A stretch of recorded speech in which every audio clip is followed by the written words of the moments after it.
Lights. Hopefully we get a good turnout. Our student body was outstanding that first game, and from what I understand is they've opened up the student tailgate lot this week. So hopefully our students think that that's a worthwhile thing to do on a Saturday night.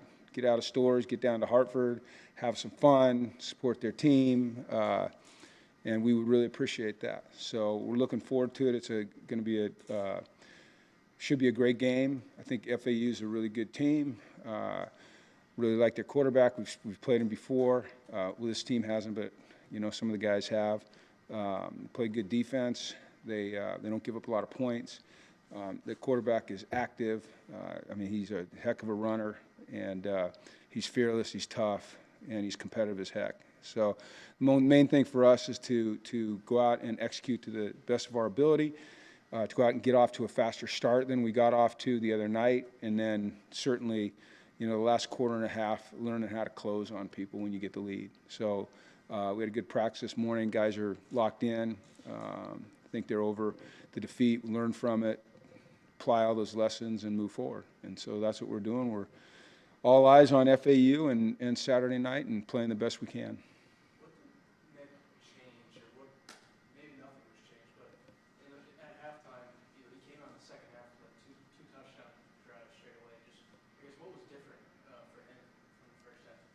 I think it's in any endeavor, the more you practice, the more you play, the more reps you get, the better you're going to get, especially if you care and you try hard. And so just getting more reps, just getting more experience. I think sometimes we forget this kid, he hasn't played a lot of football at this level. Matter of fact, he's played 8 quarters, not even 8 quarters because he got hurt at Maryland. So it's, it's just you see the talent, you see the ability, you see the potential. It's just a matter of him continuing to get reps.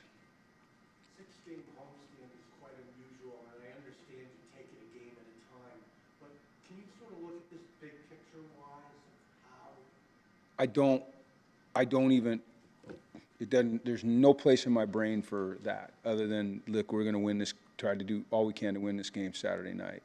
I don't remember how the schedule thing laid out. I don't remember how it happened. I'm sure at one point I did, but when you get into a season as a football coach, if you're thinking about anything other than what is coming right at you that week, then you're wasting energy and you're cheating your team and you're cheating the people that support you. So I just want to stay right here, and our players want to stay right here.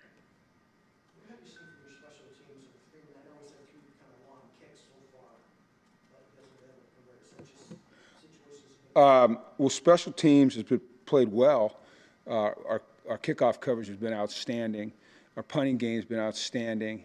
Our punt return last week, we had the offsides and we had the hold, and those were really devastating penalties, or they had the potential to be. I thought the hold was, the offside extended a drive, so those are negatives that we have to fix.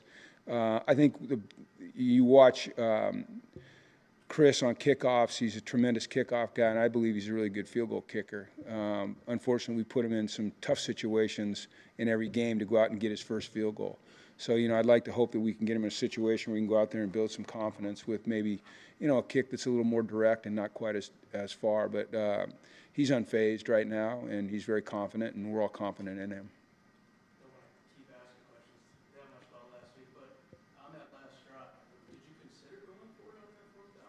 No, it was 4th and 10, and we'd converted a 4th and 13 in that drive, and the odds of converting a 4th and 13 and a 4th and 10 are pretty minimal. There was a lot of time left on the clock. We had 3 timeouts. Field goal puts us down 2, and a field goal wins it.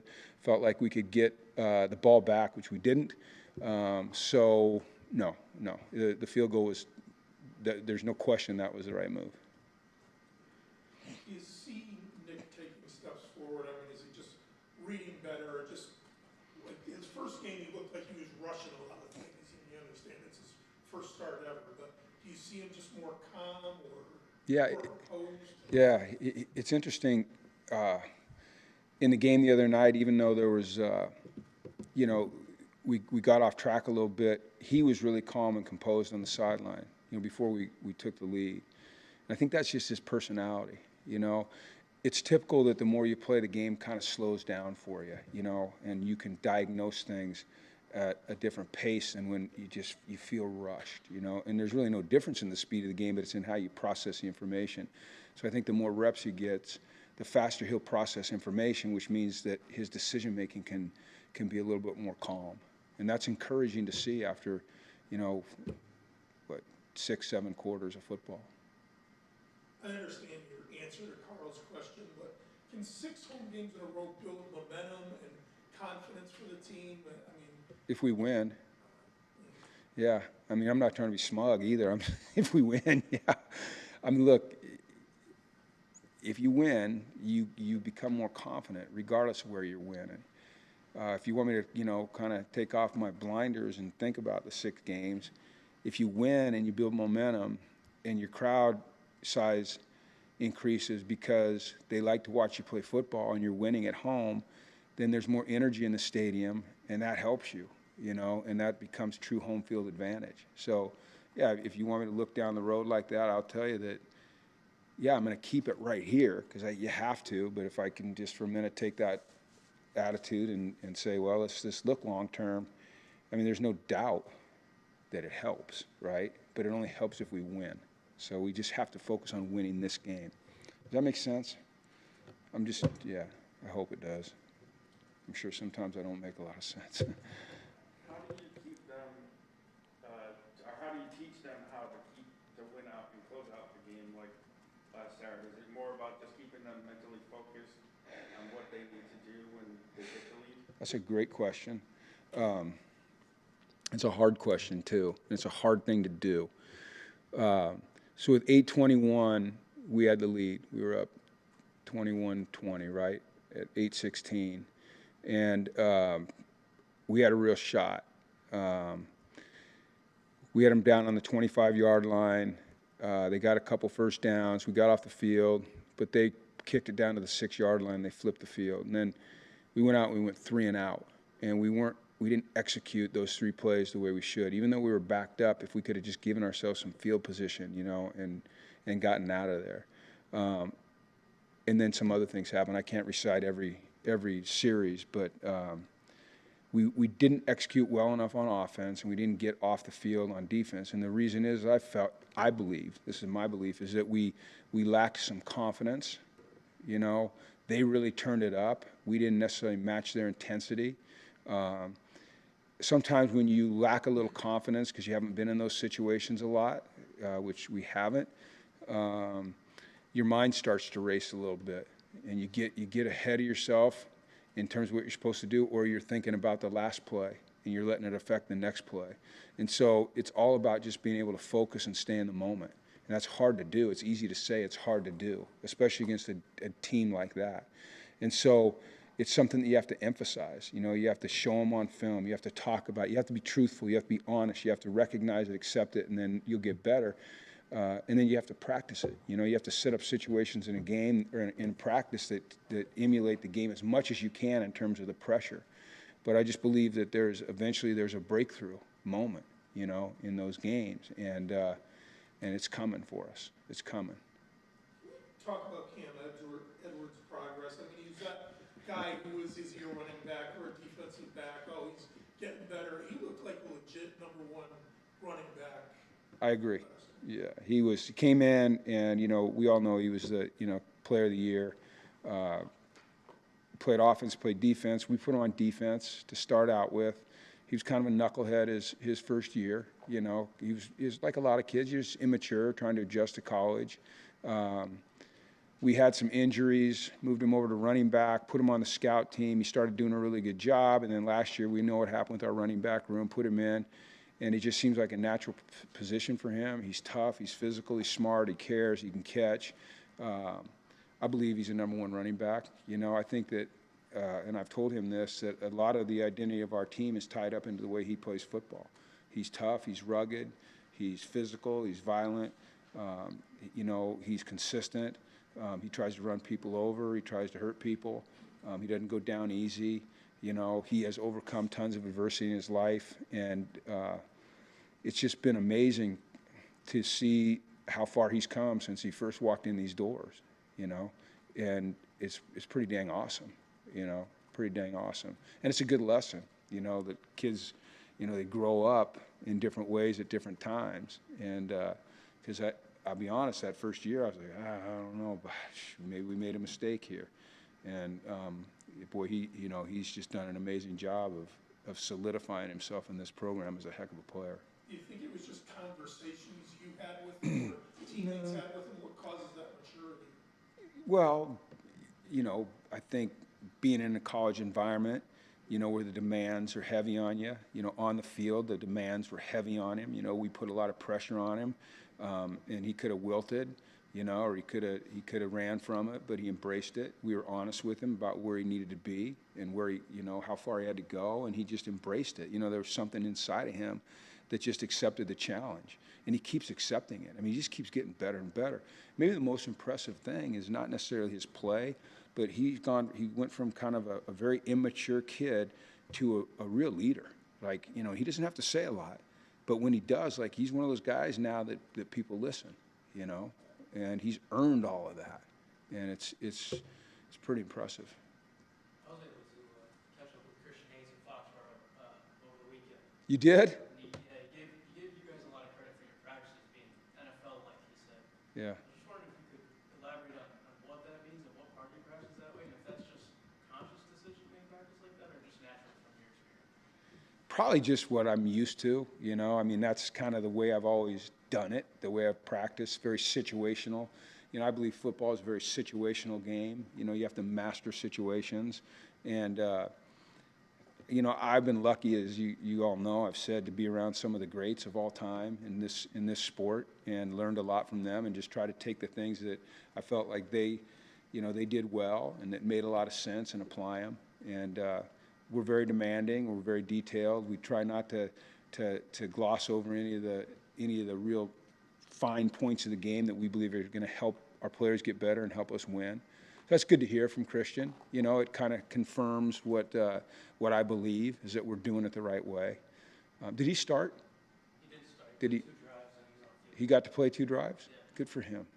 He's a stud. He's a stud. It's interesting because you're asking about Cam. Like Cam's personality is becoming a little Christian Haynes-like. You know, like no one messed with Christian Haynes, right? You just didn't, right? And Cam, you know, kind of taking on that same personality. You know, like Christian was never a jerk. You just didn't mess with him. You know, Cam's never a jerk. It's just like, I'm not sure I want to challenge that guy. You know. Where are you injury-wise? I mean, is Victor ready to come back? I won't know until tomorrow when he sees the hand surgeon. He had surgery a week ago tomorrow. He's out doing stuff on the field, but not with the football, not part of the team. He's on the side. It'll be up to the doctor to see where he is. Price is still working through some issues and hasn't practiced yet. He's on the side as well. Made some progress and had a little bit of a setback. You know, I've said this a gazillion times too. When you're dealing with head, neck, and spine, you know, we got to be very, very cautious, especially at this level. And so we're doing that with him. Malik Dixon played the other night. You know, the interesting thing is how many dang guys we got running around on defense with clubs on their hands. You know, you got Tui with a club, you got Malik with a club. You know, you got Aaron Key with a club on their hands. You know, makes it a little hard to tackle, but.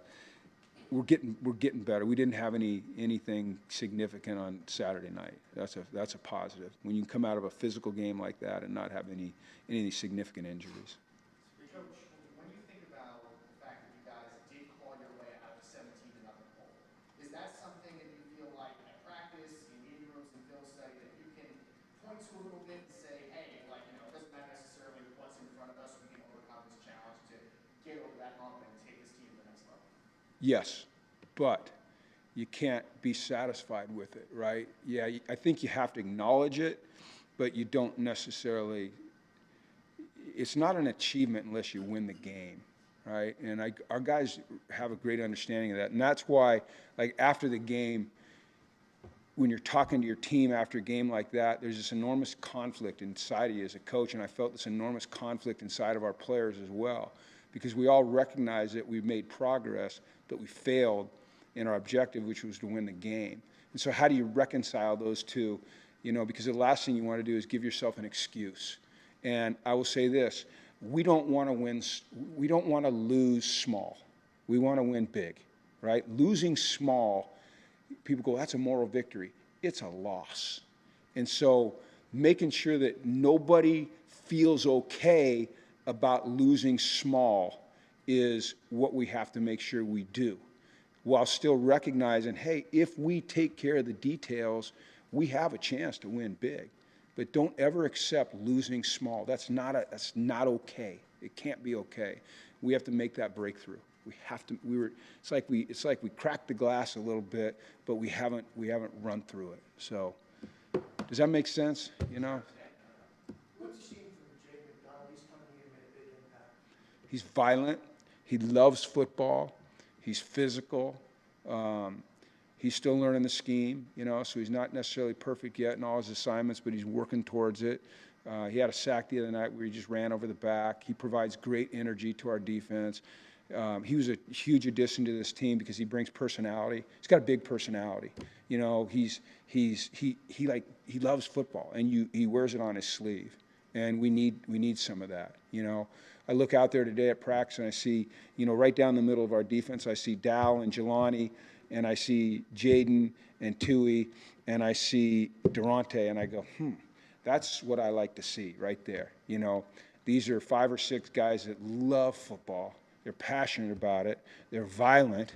They love physical contact. They're 1,000% in. When you have that foundation, you can build around that. And we just got to keep adding guys to that mix, you know, and have their personalities and their approach and their passion rub off on others, and then we'll keep getting better. What are the big adjustments that Nick has to go through? I mean, he's obviously has a lot of talent at it in high school. He's played for 3 years in college football, although just practices. Is there a big jump to games, or is it dealing with yet another coach and another offensive coordinator and learning things? What are his adjustments? I think it's honestly just getting game reps. You know, you can set up a practice for success or even, you know, challenges, but games, there's just so many unknowns, and the speed of the game and the competition, the things that you don't anticipate happening. It's just learning through every experience that he gets, you know, in a game, and then you know, practicing every day with a purpose. You know, and I think he does that. You know, like. There's no rep. He can't afford to take one single repetition in practice for granted. You know, like we have to make it as game-like as possible for him, and he has to approach it like it's a game in order for him to improve. But the real improvement is going to come in the game because the talent is there. You do see it, but we have to eliminate the throws that are down in the dirt or the throws that are behind a guy when they're wide open, and that's just going to come through experience. You know, and building confidence and building, you know, chemistry with those receivers. You know, you can see that he and Skylar have pretty good chemistry, but, you know, with the other ones as well. So, you know, I just come back to just reps, you know, getting reps, getting competitive reps in a game. You know, it stunted his progress when he got hurt at Maryland.